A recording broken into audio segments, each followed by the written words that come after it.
Siguiendo Goya. Primera parte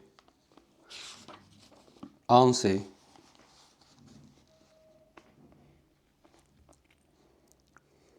De los 119 grandes de España, Francisco de Goya habría degradado a casi la mitad.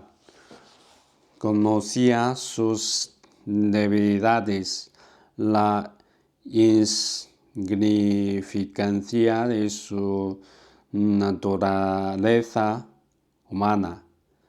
Se movía entre ellos como entre sus iguales, y a pesar de todo, ahora, mientras se encaminaba a la Moncloa, a causa de la duquesa de Alba, se sentía lleno de timidez, de una timidez como la que solo había sentido cuando, siendo un muchacho, tuvo que presentarse ante el conde de Fuentedoros, el todopoderoso arrendador de su padre. Se burló de sí mismo, pero de que tenía miedo. ¿Qué era lo que esperaba? Iba a visitar a una mujer que lo había alentado con toda claridad. No podía ser mentira. Pero ¿por qué entonces había guardado silencio durante tanto tiempo? Había estado muy ocupado durante esas semanas. Eso era cierto. Él había oído decir muchas cosas de ella. Todavía la ciudad hablaba de lo que la de Alba hacía y dejaba de hacer, estuviera donde estuviera. Tenía que contar con que surgiera su nombre en la conversación, y él había temido que esto sucediera y lo había deseado. Sabía que ese nombre producía el mismo afecto en las tabernas de los majos y las majas que en los salones de los grandes. La insultaban de forma ultrajante. Se contaban de ellas las cosas más escandalosas, pero al mismo tiempo todo el mundo estaba encantado de que la vistiera del hombre más sanguinario de España, el mariscal de Alba. Fuera una de radiante belleza, tan infantil, tan altiva, tan veleidosa y caprichosa, tan pronto entablaba conversación con las mozos de la calle, comandando la próxima corrida de toros, como ignoraba orgullosa todos los saludos que le dirigirían tan pronto exhibía provocadora su afición por todo lo francés, como se mostraba española en grado sumo, como una auténtica maja, y siempre buscaba debilizar con la reina, la italiana, la extranjera, pero en definitiva, Gaetana de Arpa vivía con tanta bomba y extravagancia como la reina. Tenía los mismos gustosos caprichos y apenas era tampoco más virtuosa que ella. Pero cuando el toreador Costillares prendaba su toro a la reina, se hacía el silencio en la plaza, y si se lo prendaba a la de Arpa, toda la arena estallaba en gritos de júbilo. Era una desfachatez que precisamente ahora, mientras el país, a causa de la guerra, tenía que someterse a las mayores restricciones, ella se hiciera construir un nuevo Brasil. ¿No fue acaso el despilfarro con el que María Antonieta construyó su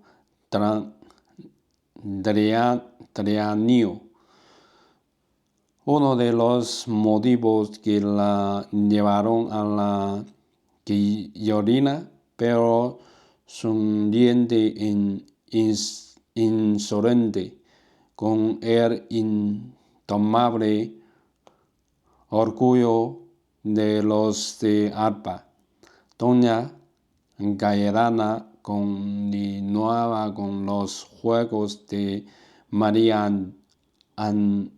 Antonieta, ahí donde ésta se había visto obligada a abandonarlos, y no eran muchos.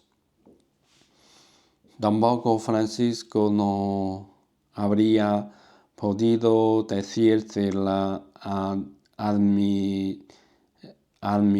admiraban o la odiaban por ello. A las gentes de Madrid siempre les pasaba lo mismo con la de Arpa. Los ponía furiosos, se reían de ella, la adoraban. El embarazo era pequeño. Solo los amigos más íntimos de Gaetana y las gentes de mayor rango estaban invitados.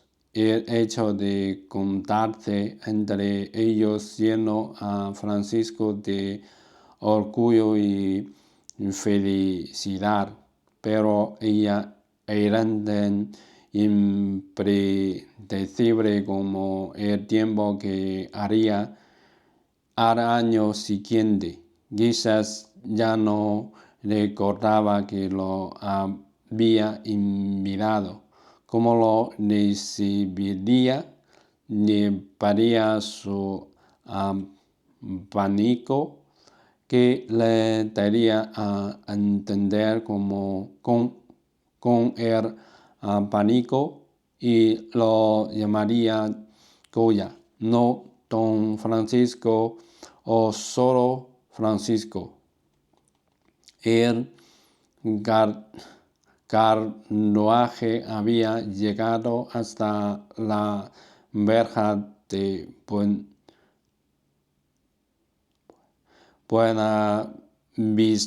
Buena Vista y subió por la rompa reservada en el estilo desornamentado de Herrera, excluyendo todo aquello que no fuera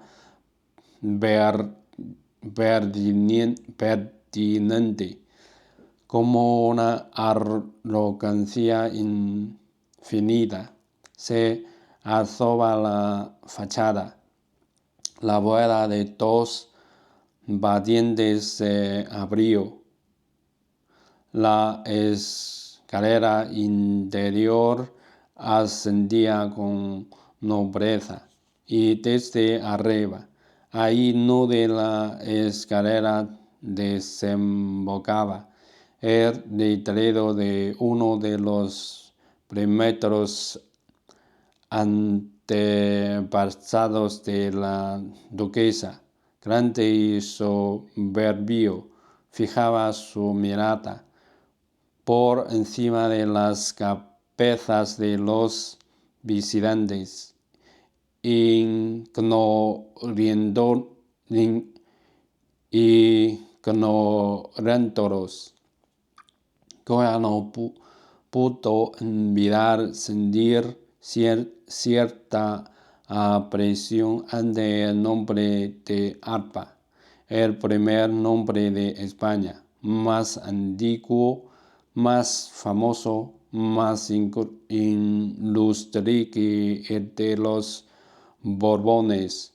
Así subió la amplia escalera el traje cortesano, el alma campesina, conducido por el mayordomo entre dos hileras de criados por delante de él, en voz baja y con gravedad, susurrado de boca en boca, borraba su nombre.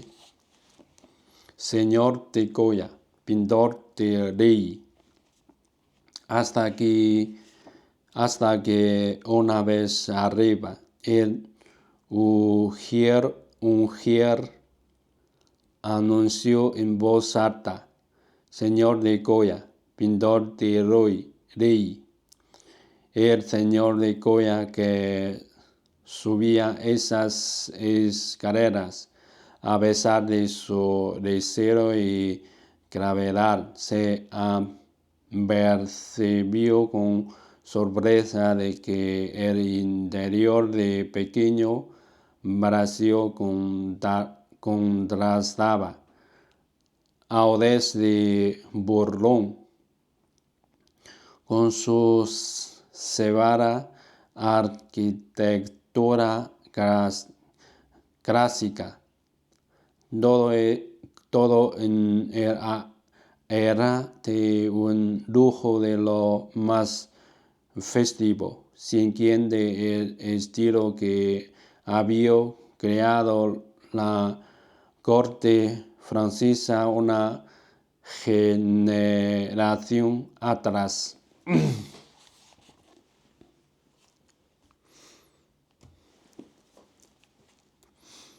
La corte de Luis XV y de la Tourbarre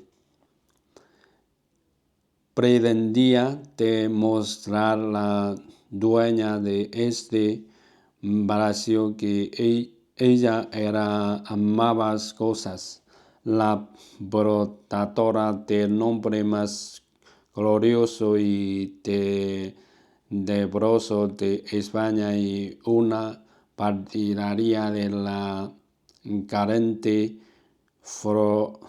filosofía de vida provía de la destronada aristocracia francesa en las paredes de su palacio. Sin embargo, la de arpa había colgado cuadros muy diferentes de aquellos que adornaban palacios comprobables de nombres franceses. No había ningún cuadro de Boucher o Teau, no, nada que pudiera corresponderse a los gobiernos de Goya o de su cuñado Bayeux. Ahí solo había cuadros colgados de los antiguos grandes maestros españoles, buen oscuro y cruel retrato de un grande, pintado por Velázquez, buen tenebroso santo de Ibera, un tétrico y fanático monje de Zurbarán.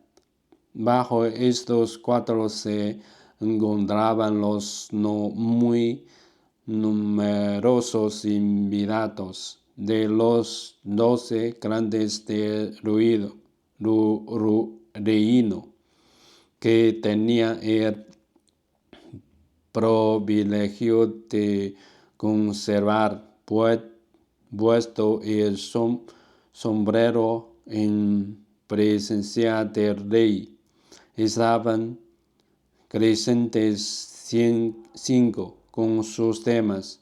Estaba también el eterno deudor de Goya, Monsieur de Avery, el legado plenipotenciario del joven rey de Francia y de su regente de Levante, arco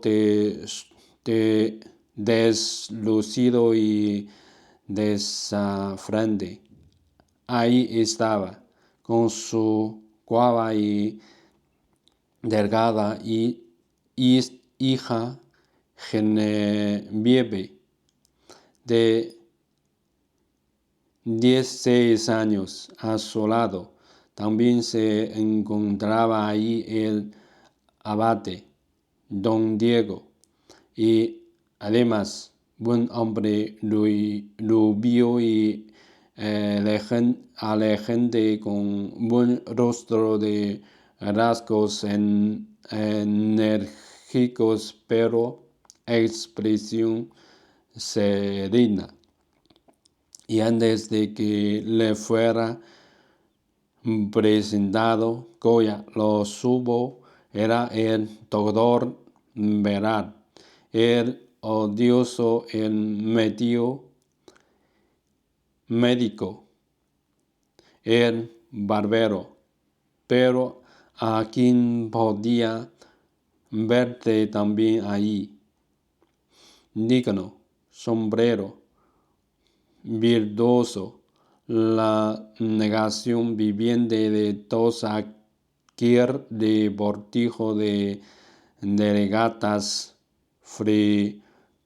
frivolidades de las que estaba librado el palacio Sí, era él, don Gaspar Jovellanos, el que se oponía a la iglesia y al trono, a quien se había hecho por ver a disgusto, a quien el rey todavía no había dado ocasión de besarle la mano en agradecimiento por su reciente merced.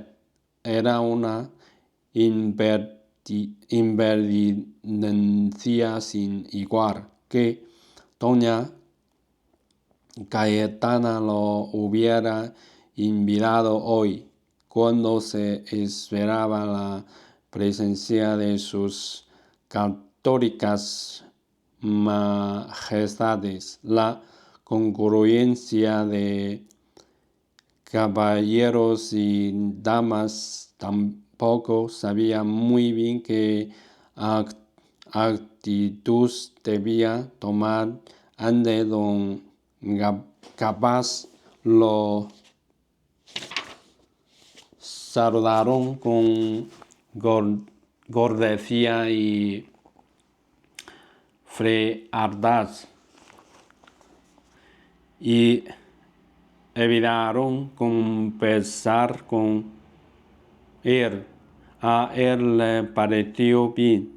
Era una victoria para su causa que la primera dama de la nobleza del reino le hubiera rogado que asistiera a este acontecimiento. Por lo demás, le daba lo mismo codearse con la noble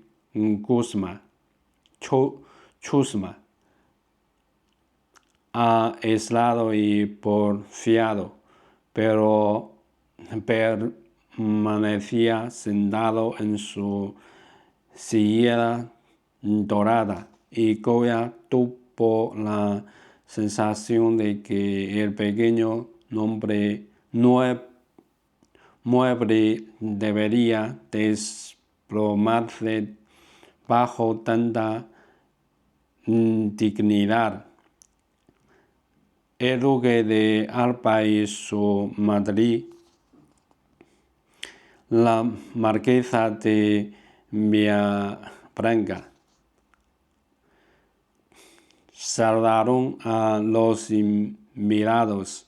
El duque estaba más animado de lo que era habitual. Tendréis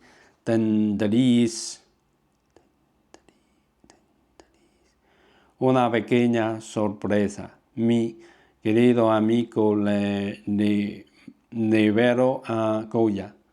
El abade explicó a Goya que la duquesa quería inaugurar el salón de teatro de Buenavista con un concierto de música de cámara y que el propio duque tocaría. Goya no mostró mucho interés, estaba nervioso. Observó la ausencia de la anfitriona. Era extraño que no se hallara presente para recibir a sus invitados. También para esto tenía el abate una explicación de grado o por fuerza. Tendrían que esperar hasta que llegaran sus majestades para poder iniciar el recorrido por la cosa. Pero doña Cayetana no quería esperar. tampoco a la pareja real, de manera que había dado instrucciones a su buen mensajero para que la avistara, de modo que entraría en la sala un instante antes que sus majestades, al mismo tiempo que sus majestades.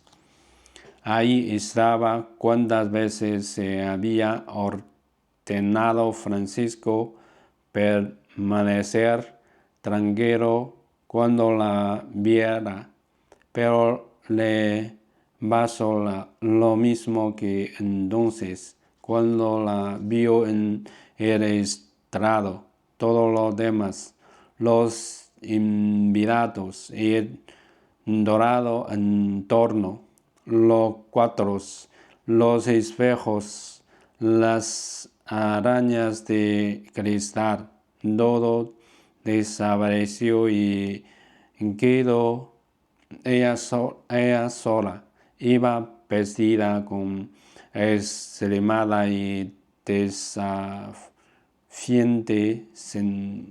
sencillez. Su vestido era blanco y sin adornos, tal y como ahora les gustaba vestirse a las damas de Póbrica en París, desde la delgada cintura, rodeada por un ancho fajín. La falda caía, muy amplia, como una orla de un dorado barito, hasta el suelo.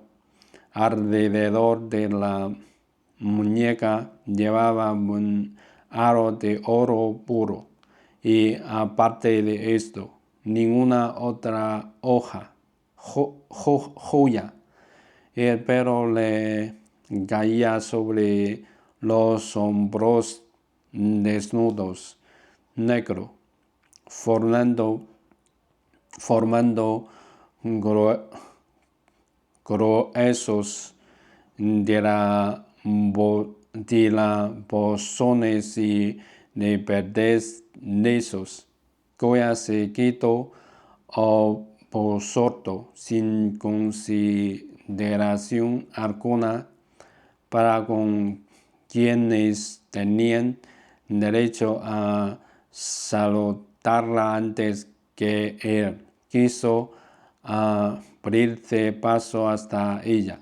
Pero entonces, tal y como estaba planeado, llegó por las escaleras de la casa, oyéndose cada vez más alto. Él anunció sus católicas majestades. Los presentes formaron una doble fila y Cayetana salió al encuentro de los recién llegados.